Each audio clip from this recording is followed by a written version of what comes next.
Hey folks, this is Vint with Dad's Gaming Addiction, and today we're going to quickly review CastleStorm 2. This is a game that you can find on the Epic Store for about 20 bucks. So this is the sequel, obviously, to CastleStorm 1. In CastleStorm 1, you got to design your very own castle, and you got to put different rooms in said castle to sort of shape the way that your castle behaved. So if you wanted to focus on archers or griffins or footmen, what have you, you could design your castle the way you want it. But you also had to make it structurally sound enough, at least, to survive against enemy attacks, because the enemy would typically be able to shoot a ballista at you and various projectiles to knock these rooms down. And likewise, you can do the same to them. Well, CastleStorm 2 does things slightly differently.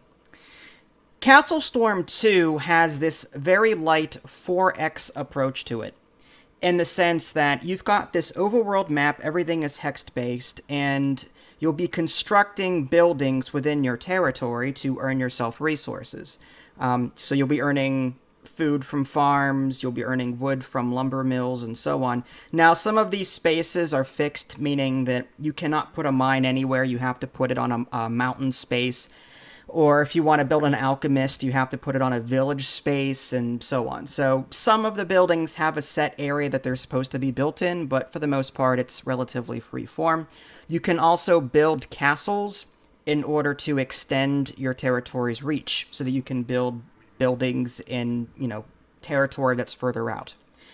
So the 4X part comes in because there are other factions that are going to be on the map as you. Now, this is a campaign. You can't actually adjust, I want a 1v1 on a small map. Don't think Civilization, where you can set how many people or how many AI opponents you're fighting against and how big the map is. Now, this is a fixed campaign. The enemy AI will always be where it was programmed to be.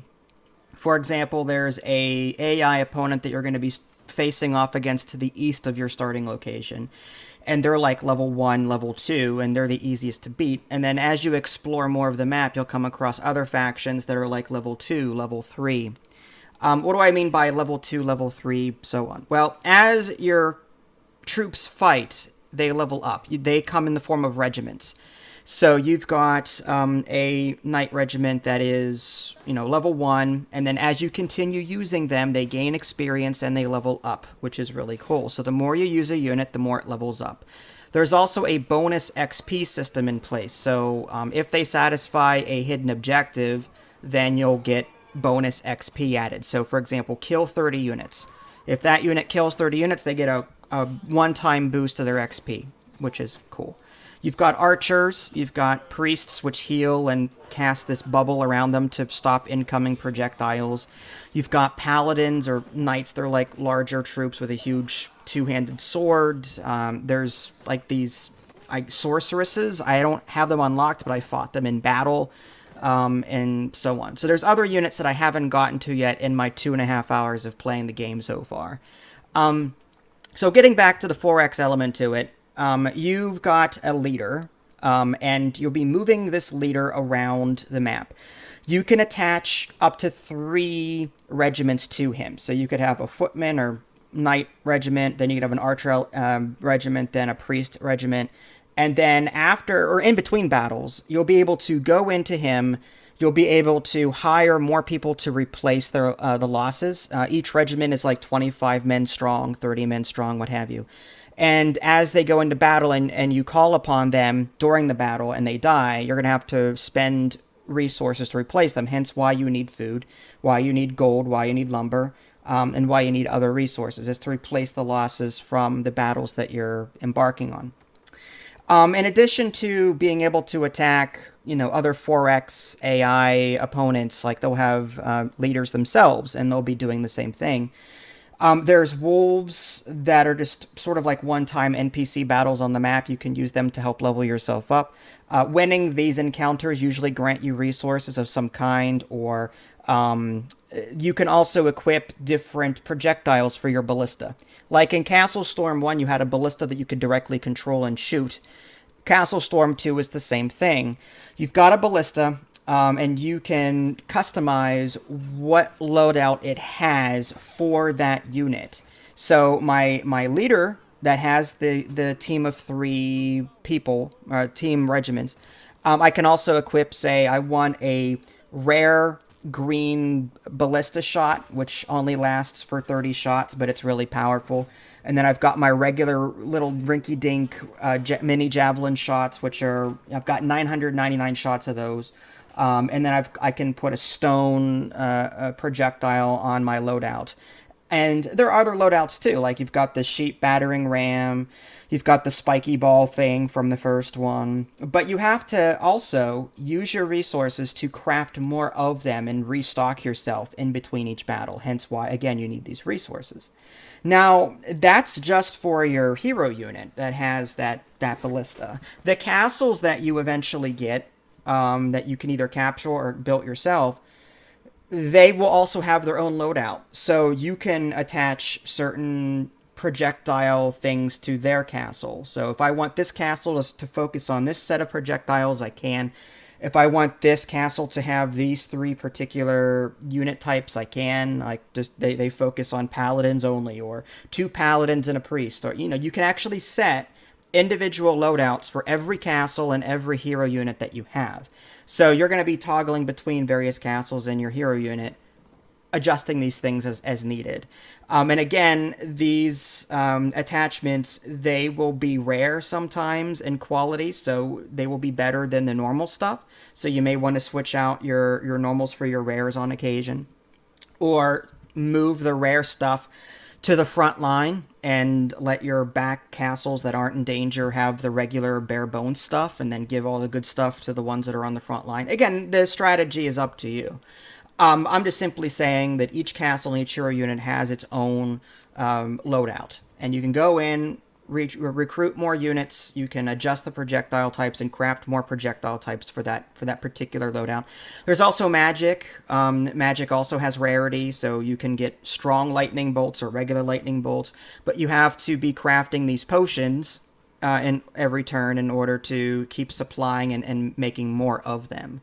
And that's a building that you can construct. The alchemist, I think, crafts 5 potions. The game is turn-based like a 4X, so you have so many action points that your hero unit has.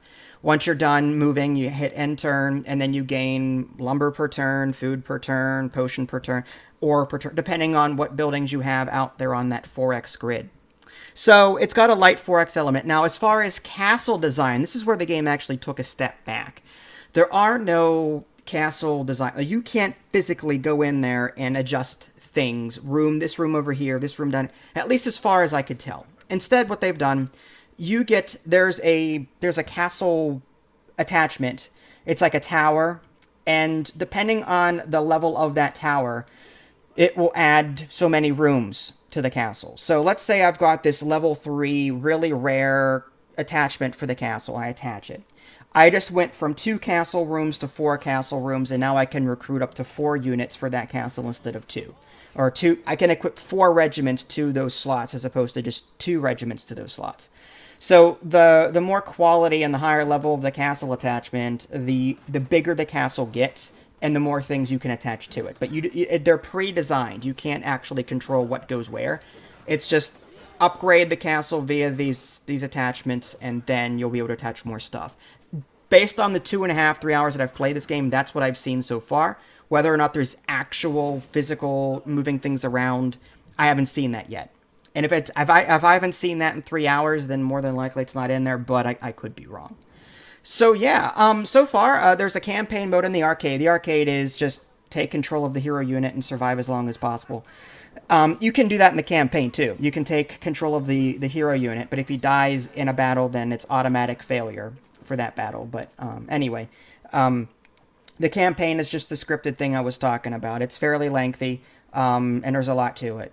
I like the game personally. I like the 4X element to it. I like the I like the battles. The dialogue is still humorous to a degree. CastleStorm 1 was very humorous and very lighthearted, and so is CastleStorm 2. I could really care less about the story, but the characters are kind of cool.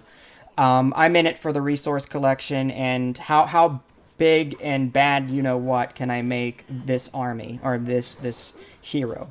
And I love the fact that you level them up by using them. And I love the fact that they've got their own XP boost system in play where if this priest heals so many or does this, does that, it'll level up faster via an XP boost. Love that. I love the idea of being able to switch out different regiments on the different castles and different hero units and then leveling them up and trying out different combinations. So yeah, CastleStorm 2 is really good. For 20 bucks, I recommend this one. I'm enjoying my experience. The graphics are good. My only complaint is sometimes I get switched around. Sometimes you're on the left side of the map, and sometimes you're on the right side of the map when you're fighting. When you're dueling, and like sometimes I'll get switched. I'm so used to the left side that I'm shooting, and I'm aiming in the wrong direction. You know, you can destroy castles in this game. Sometimes you'll fight enemy castles. You can switch to, say, heavier rocks and actually attack the enemy castle rooms and knock them down. You can do that like you could in CastleStorm 1. But primarily, the way you're going to win in this game is defeat all the waves if you're not fighting a castle, or capture the enemy flag and bring it back to your base. And that's typically the way I've won in this game. It's not because I'm knocking down the enemy castle, because you have limited ammo now. But it's more destroy the enemy castle, or it's more capture the enemy flag, bring it back, and that will result in a victory for you. That's been my experience so far, but it hasn't been a bad one. So yeah, go check this one out, CastleStorm 2 on Epic for 20 bucks.